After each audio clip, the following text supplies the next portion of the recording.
We promised the Bahamian people that we were here to make the difficult choices and decisions, take on the big issues, and fight the hard fights. And we have kept our word. We kept our word when it came to reversing the economic lockdowns of the Menace regime and the reopening of this country for business. We kept our word when it came to feeding our children free breakfast, investing in education, and empowering our youth. We kept our word when we said we would uphold the rule of law by taking on the shantytown issue, by tightening our bail laws so that those who break their bail agreements can be held accountable, and by making laws to take on our decades-long issues with gangs. We kept our word, Mr. Deputy Speaker, with tens of thousands of public servants, promoting over 2,000 of them, clearing up backlogs, increasing pensions, signing over 32 trade union agreements for higher salaries and benefits, and conducting a review of salaries to increase wages later this year. After years of governments looking the other way, while our power grid crumbles, we kept our word on energy reforms to deliver more affordable, more stable, and cleaner electricity to Bahamian households. And now today, Mr. Deputy Speaker, we will deliver on yet another promise we made to the Bahamian people. We are taking a substance that was once only sold illegally on the street corners, and we are putting in place a framework that will allow it to be sold and used at a high and consistent standard for medical and religious purposes, while empowering rather than imprisoning our people. I look forward to seeing the many bright ideas and innovative concepts that will emerge as our best and brightest minds get to work at building this Bahamian-owned industry from scratch. So, Mr. Deputy Speaker, I fully support this compendium of bills for cannabis reforms as a critical step forward for our nation and its people. Thank you. The Office of the Prime Minister Press Office is the primary liaison between the Fourth Estate and the Office of the Prime Minister and Cabinet. Every day, we are working to build a more inclusive economy and a stronger, safer country. Hear all of the latest developments as the Davis administration carries out the broad mandate of progress and change. Our live weekly press briefings provide full access to current newsmakers on the most topical issues of the day. We facilitate prompt responses from cabinet ministers on the latest reports and get answers on the issues that matter to you. Will any penalties be levied against the OPM Press Now, keeping you in the know.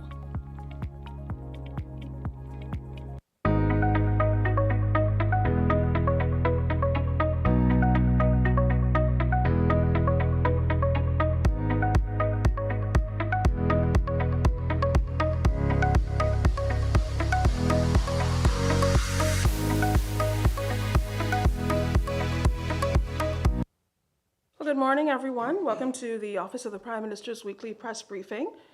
Thank you all for showing up on a Friday, and I'm hoping that it's the start of a great weekend for everyone. Well, this morning we're going to get straight to it. As you know, the government took action this week on a very important piece of legislation, the Cannabis Bill 2024, which is obviously undergoing the legislative process to become law. The objective of this bill is to authorize the production, research, possession, and use of cannabis, and the government has taken a decision at this juncture to restrict the use to medical and religious purposes. Now, the use of cannabis is something that is evolving worldwide in terms of its legality and use. It's something that's evolving around the world. We see it legalized in some quarters, but of course the government is being very cautious, taking steps to undergo broad research and consultation before making any major steps on it.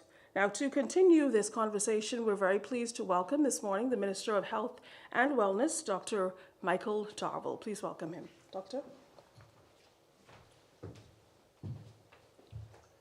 Thank you so much, and good morning, Bahamas Morning Media. The Commonwealth of the Bahamas have been dabbling with marijuana legislation for now more than 4.5 years.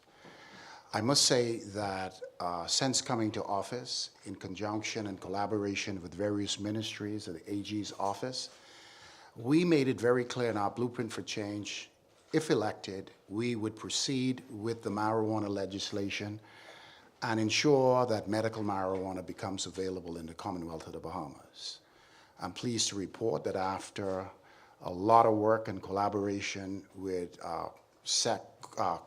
people across the nation, as well as various different sectors in the economy and various different healthcare sectors, we're at a point now where I'm so pleased that I had the opportunity to debate and pass in the lower house the compendium of bills, which is inclusive of the marijuana or the cannabis bill 2023, as well as the amendment to the Pharmacy Act and amendment to the Dangerous Drug Act. We had bilateral support. Like I said before, there's some people who are not for medical marijuana. There's not much you can do about that. But after very close examination of the science and the benefits of medical cannabis, we believe that it is imperative that this form of treatment, this alternative form of treatment, becomes available in the Commonwealth of the Bahamas.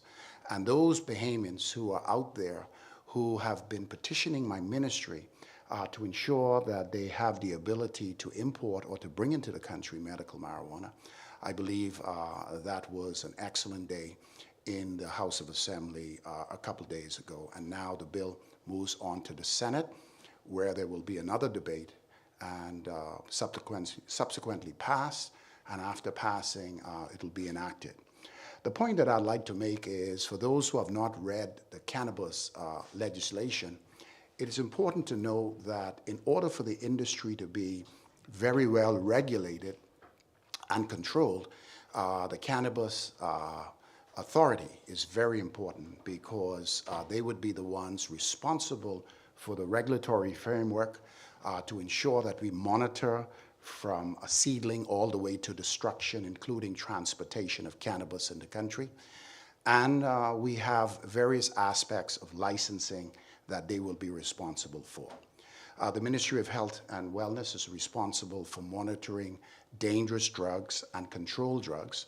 And so we will be playing an intricate role with the authority to ensure that the parameters that are clearly articulated in the bill are adhered to.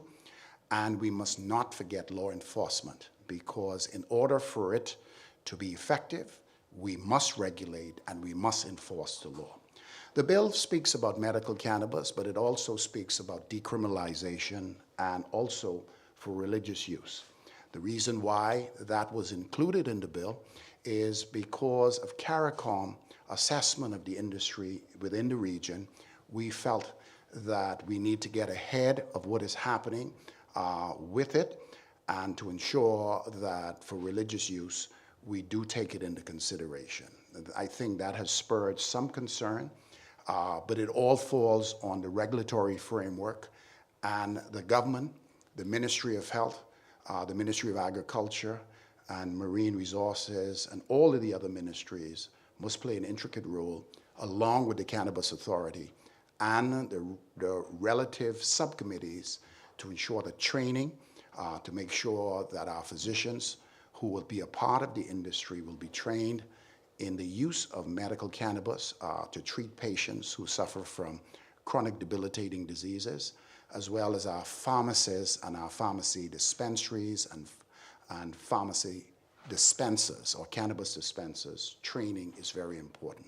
So as we move now, the bill is now moving to the Senate, and from there, it will be enacted.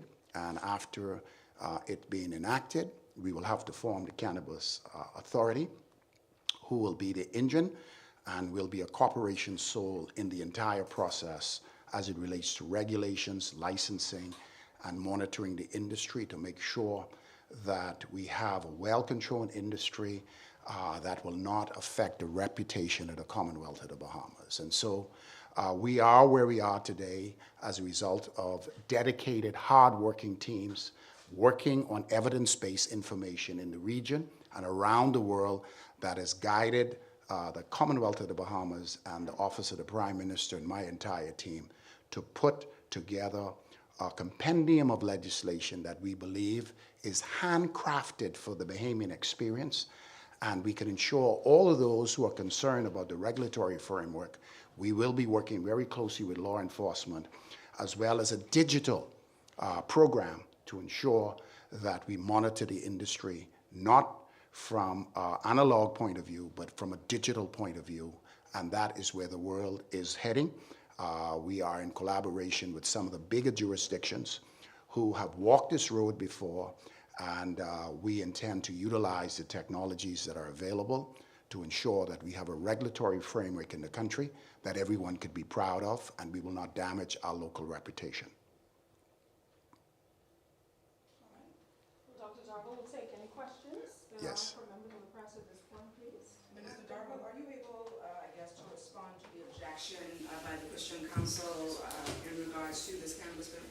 Well, I did a press release. I think my press release was quite extensive, speaking about the need for medical marijuana in the Commonwealth of the Bahamas to treat real medical conditions. We believe with our authority and the regulatory framework that has encapsulated the bill, the Christian Council can be reassured that this particular form of therapy will be provided to individuals with real medical conditions, and the regulatory framework is very important for us. But today I did read in the paper from Simeon Hall, who was a part of the Cannabis Commission, and Mr. Hall clearly indicated that his view, he is concerned about what the Christian Council is concerned. Me too, as a matter of fact. But we want to assure them that we believe that this industry can function parallel to an illegal industry, and we have the regulatory framework in the bill, working close with the law enforcement agency to ensure that some of their concerns are addressed through regulation, and for anyone who think that they could break the law, it'll be strong enforcement of the law, which is clearly outlined what the penalties are in the legislation. And not to stray away from the cannabis bill, but are you able to say whether or not our hospitals and our clinics were impacted by the Microsoft glitch worldwide? Well, we're looking at the Microsoft glitch. I know many business communities are affected. I can imagine our hotels, which are strictly cashless, they would be affected. But I'm understanding that we do have certain card holders that can still utilize the system. But all of us in the government is very concerned about it, particularly in the areas of revenue collection. We're looking at it. I cannot comment in full details the impact it's having, but as I read through the literature, I could tell you that it's creating an impact around the world. There's even been some delays in flights here in New Providence. But I guess as the day progresses onward, we will know exactly how it's affecting the private sector. I know COVID numbers are on the rise. Are health officials concerned about those numbers in children as we head into the new school term? We are concerned about COVID with adult as well as the pediatric population. We've been looking at the spike that currently exists in the country, and we've been monitoring hospital admissions. Fortunately for us, the strain is Omicron strain, and the effects are very similar to flu-like symptoms. But with that being said, there are people in the country who are immunosuppressed, the elderly, and we must be mindful, and so we are still out there pushing public education and respiratory hygiene, but we are monitoring the cases very closely at our tertiary healthcare facilities and encourage the general population to be mindful. If you feel very ill, if you have upper respiratory tract symptoms and you are feeling extremely ill, you need to contact a healthcare provider. And for those who become dehydrated and have symptoms of vomiting and possibly diarrhea, the possibility of dehydration may require you to go to one of our tertiary healthcare facilities for hydration and for closer monitoring. Always remember that even though COVID is no longer a pandemic, it still have potential effects for death and ill health. And so we must remind our population that COVID is still with us. For us at the Ministry of Health, it's our job for surveillance. We look at RT-PCR tests. We also look at rapid antigen tests so that we can make necessary sound, evidence-based public health decisions. As it stands now, we're monitoring it. I don't think there's any need for the population to begin to panic, but you must be mindful and take charge of your own health. If you have a cough, cover your mouth when you cough. If you're not feeling well and you believe that you may have an upper respiratory tract infection, I think it'll be good not to go to work to spread it in your relative areas. And these are just things that we have learned during the pandemic that work very well for the Bahamian population. But for the school year, we are monitoring the pediatric group. We have not seen much cases in the pediatric population. Most of our concerns were in the adult population, and we'll keep the media informed where we are, but as it stands now, the admissions in hospital, I don't have the exact numbers, but those who are in hospital who are COVID positive happen to be COVID positive but suffering from another medical condition. So the whole protocol of isolation is very important in the tertiary healthcare facilities because we do not want that person on an open ward and infect the other potential cases, because our wards at the Princess Margaret Hospital, the majority is still Florence Nightingale wards. We hope to correct that, where we would put in new infectious disease protocols at new tertiary facilities or even when we renovate. What is the capacity like at our tertiary healthcare facility to accommodate the COVID cases that we've been seeing, or the spike that we've been seeing right now? How are they handling that? Are they able to handle it? We saw, in, I guess like 2 years ago, where the hospital, the terminals were bursting at the seam with COVID patients. Right. Where are we now to be able to handle COVID cases? Well, you know, when we came to office, most of the cases that were quarantined and isolated was in the tent city donated by Samaritan's Purse. Since then, we have modular units. We have a COVID legacy area where we have strict protocols on how these individuals are tested and then go into quarantine or isolation. So our modular units, which are permanent units now, have the ability to address COVID positive patients as well as our legacy unit. And we have the necessary protocols so that our staff now have an area where there's less possible cross-contamination of cases. And that was the whole purpose for us to move for these modular units, both in New Providence at the Princess Margaret Hospital and the Rand Memorial Hospital. They are in place. Thank God we were able to get them because we're now in the hurricane season. And it's important to have the surplus of space as well in the event that we do have hurricanes and we do see a spike and we do have cases coming into the hospital. I believe we are better prepared now than when we first came to office to handle infectious diseases across the board. Are you able to provide any numbers at all in terms of what we have been seeing with COVID cases, in terms of maybe how many we've seen in this recent spike? Or unfortunately, I don't have that number, but recently I did a press release which gave a good view of where we are with COVID, and I gave that release which showed COVID over a period of months. I also spoke in that press release about hospital admissions and the important role of our reference lab and gene sequencing under the ability of Dr. Martin and our entire team and the Pan American Health Organization. I must give them kudos because now we can determine what strain of COVID is in the country as a result of gene sequencing.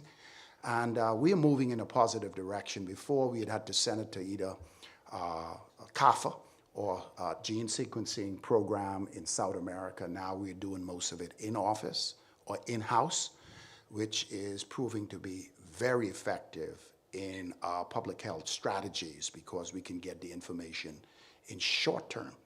And I must commend them for the excellent work they're doing at our reference lab in conjunction with training from PAHO and new equipment that has been purchased for gene sequencing in country. Are you able, the Office of the Prime Minister, before this started, released a statement about the Prime Minister being treated for sciatica? Are you able to, do you have any details at all as it relates to his condition in terms of how is he doing or what led to him having to go abroad to get this treatment? Well, yes, I am familiar, and the Office of the Prime Minister did a press statement indicating that he is now moving to the United States for further medical treatment for sciatica.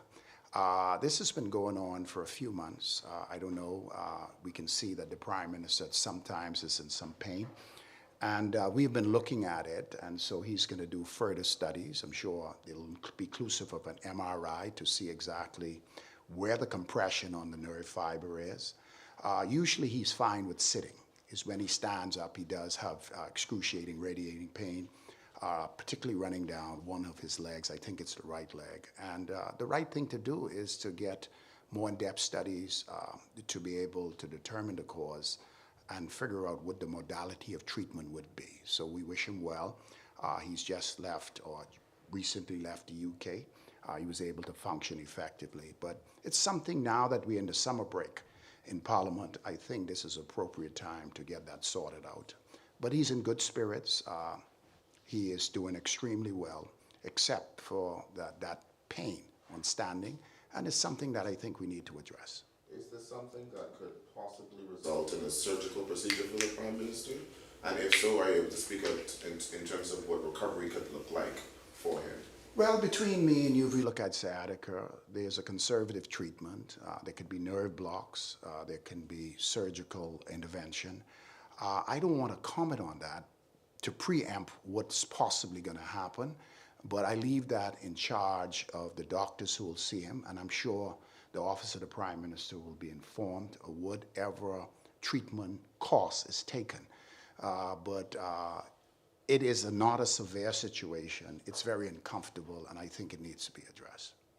Dr. Dowdle, going back to the cannabis bill, I was wondering, would you be able to give any reassurance to the Bahamian public in regards to, I guess some have expressed concern about some sort of, I guess, black market could possibly develop with people selling prescriptions to people who don't have anything on that list of diseases or ailments that will require, or rather would be eligible to get any of the products needed. I guess, can you give any reassurance to the Bahamian public that people won't be like selling these prescriptions or anything like that? Some have expressed fears for that. Well, if you look at medicine in general, and you look at dangerous drugs and controlled drugs, we have physicians who prescribe controlled substances on a daily basis. The same question can be asked. Will individuals go to the doctors who have been trained in cannabis for treatment of specific illnesses and try to get these prescriptions from a physician? Because I must make it very clear, with medical cannabis, you need a prescription. And so if there's going to be anything associated with the prescription, it must first start at the physician who is responsible and mandated to see the patient before the prescription is written. I have great confidence in our physicians, even though we have had cases where some individuals have done it. This is something not new. In the medical arena, we have a wide cross-section of controlled drugs. And our physicians are responsible individuals, and they are licensed by the medical association or the medical council. Any physician who is found to be in violation of writing controlled substances for illnesses that is not associated with the treatment of cannabis or by illnesses that do not exist, they are in violation of the Medical Act. And in the bill, we have crafted the riders that anyone is found in violation will be prosecuted and fined. And so the Bahamian people can be reassured that medical cannabis is just one of the controlled substances that we currently monitor from the Ministry of Health. And anyone who is found doing this on the black market is in violation of the law and will be prosecuted to the full extent of the law. So I don't think there's anything to be frightened about, because as we speak, medical cannabis has just been added to another controlled substance that we need to monitor. But with that being said, the regulatory framework is our guiding light. And we must make sure it's regulated. And for us at the Ministry of Health, who are the gateway for controlled substances, will work very closely with the Cannabis Authority to ensure that the industry is properly regulated. If it's not regulated, it will not be successful. And so we intend to make sure that it is successful. That's the reason why we've been dealing with this for 4.5 years. And we are one of the last countries in the Caribbean to get on board. So we have a wide cross-section of information that we've learned from many people who are currently in the industry. And rather than jumping in it the way they've done it, we have crafted it for the Bahamian experience. And I believe that we can regulate this industry. I believe that the industry has beneficial effects to people who are suffering from real illnesses who need this alternative treatment.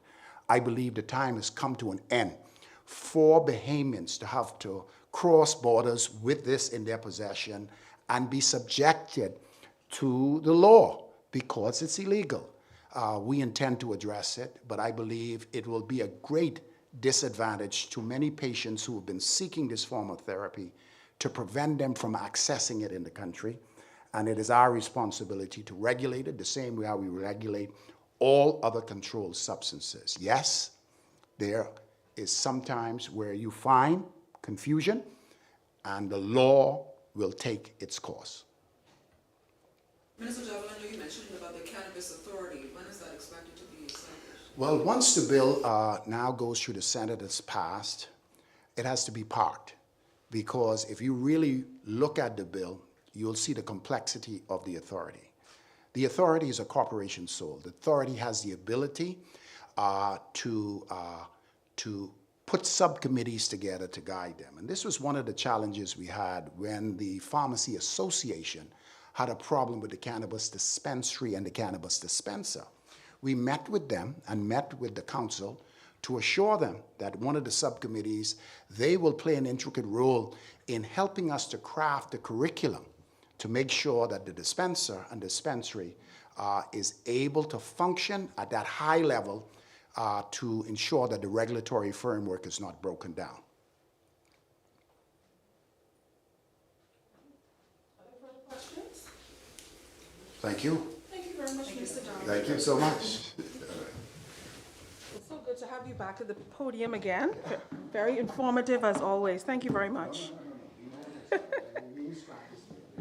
All right. I just want to add by giving some information on the protocols that will be in place as the Prime Minister seeks medical attention. In his absence, the Deputy Prime Minister, the Honorable I. Chester Cooper, will serve as acting Prime Minister. As you know, the Prime Minister was in the process of holding a series of meetings in the United Kingdom before transiting to the United States for medical treatment. He was also scheduled during the course of this trip to attend the CARICOM Heads of Government meeting, which was of course delayed due to Hurricane Beryl. If he is unable to attend that meeting, the Minister of Foreign Affairs, the Honorable Fred Mitchell, will attend those meetings in his stead. Yes. Are you able to say if the police or the government has gotten an update from Scotland Yard On what matter? in regard to the investigation of the police? I don't have anything further on that. That is, of course, something that was being considered as far as the extent of involvement, outside involvement in that investigation. So I can't really give you any particulars on that at this point. Are you able to say what is the Prime Minister's point of view about the cruise port implementing a water block? I know Ms. Robin in her contribution in the House recently, she would have, I guess, given something to assume that maybe she's opposed to it. Yes, she has made her position known on it. The Prime Minister has not spoken on that publicly or openly, so I'm unable to say what his position is, but I'm sure that is something that will be a very spirited debate and discussion once he gets back. Okay, and the U.S. State Department, they would have recently released a report accusing the government of stalling the full enactment of anti-corruption laws that would accelerate improved transparency and accountability in Bahamian governance. What's your take on that? Well, the government has a very busy legislative agenda. It's not twiddling its thumbs. It's working on legislation that is intended mainly to improve the quality of life for Bahamians. That's what it's been busy doing. Of course, every government has its agenda and priorities. On the issue of campaign financing, that is something that is being reviewed. However, there are many schools of thought on how that may be implemented in terms of whether the government, of course, when it comes to considering legislative changes, what the government tends to do is look to other parts of the world in terms of what they're doing. Whether, when it comes to this particular piece of legislation, there are considerations like whether donors should disclose, whether they shouldn't disclose, should there be a cap on campaign financing. So all of those things are being considered. In terms of the Integrity Commission, that is definitely a work in progress as well. And in the meantime, the government has taken steps with bills like the Proceeds of Crime Act and the Unaccounted Wealth Orders as it seeks to deter any form of corruption. So it's not something that is off the table or off the government's mind. Work is being done in the interim with the legislative changes that I just spoke of to ensure that corruption is not something that's prevalent in the country. Are you Yes, able Tiffany. to say, I know we're now in our 51st year of independence, but during the 50th independence celebration, we saw a lot of activity on behalf of, I guess, from the Secretariat. Are you able to say how much was spent in that process? How much did they spend on the 50th independence celebration? I don't have those numbers. I'd have to get that to you. All right. Thank you very much, everyone. Thank you again, Dr. Darville, and good afternoon, everyone. Have a great weekend.